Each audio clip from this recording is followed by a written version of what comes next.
So I'm going to use that as a way to segue, right? Okay, so now we have either the patient that was found at birth or at screening, and now, or this other cohort, smaller cohort of patients where you're either picking it up in that first year of life or at 6 to 10, they start to develop chronic pain and these other symptoms you described. So at this point, we're going to start to, talk about what do we do about that, right? So we're going to start therapy. So let's start with the goals of therapy and then work backwards from there.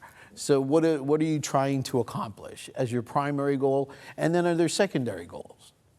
Absolutely. So the primary goal for me as a physician is to minimize the long-term effect of having a sickle erythrocyte in your body, to prevent the long-term organ damage that's accumulating over a lifespan. And very sort of the frontline idea there for me as a pediatrician is to prevent stroke. That for me is the most important, that's the most important piece in the care of these patients. Should we talk a little bit about how we get to the point where we're trying to? Sure, absolutely. I mean, well, that would move to the idea of to get to that point of preventing stroke. Before we get to that, what are the other secondary things? Like you mentioned chronic pain, right. Infection. So reduction of pain, of course, is always something that is going to be an issue in all of these patients, is preventing those ER admissions, keeping patients out of the ER, keeping them out of the hospital, helping to reduce their burden on their quality of life with chronic pain that they're dealing with at home. Acute pain episodes are tremendously disruptive and unpredictable to patients. It interferes with their ability to go to school. It interferes with their ability to maintain jobs. It's a huge burden that they have to carry.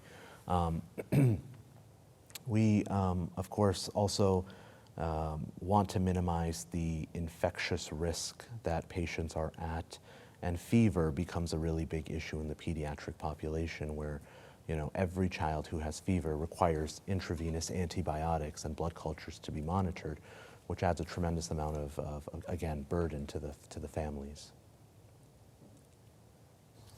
And so the question that I would then ask you is the use of guidelines and how well followed they are. Sure. Currently, the best guideline I would say that we have is the 2014 NHLBI guidelines. And there are certain groups that are working on new guidelines with colleagues, sickle cell colleagues around the country. But the 2014 NHLBI guidelines, again, have a very strong emphasis on preventative care, preventative ways to reduce the burden that this disease has on individuals.